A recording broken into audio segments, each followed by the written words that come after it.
My name is Ijeoma Forchu. I teach music at the Department of Music, University of Nigeria, Nsukka. I am also on parallel appointment at the Institute for Development Studies, Enyi campus of the same institution. I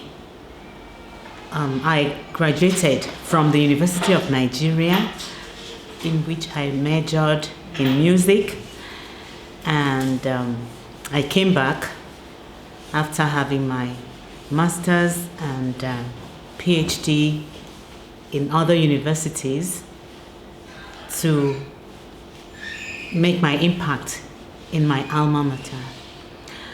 I help students in their projects,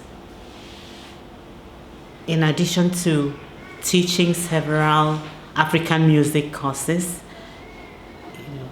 and I major in music and gender, Nigerian music, popular music, and indigenous music. So I help students to research, find out, and then guide them in their researches and how to write up the report.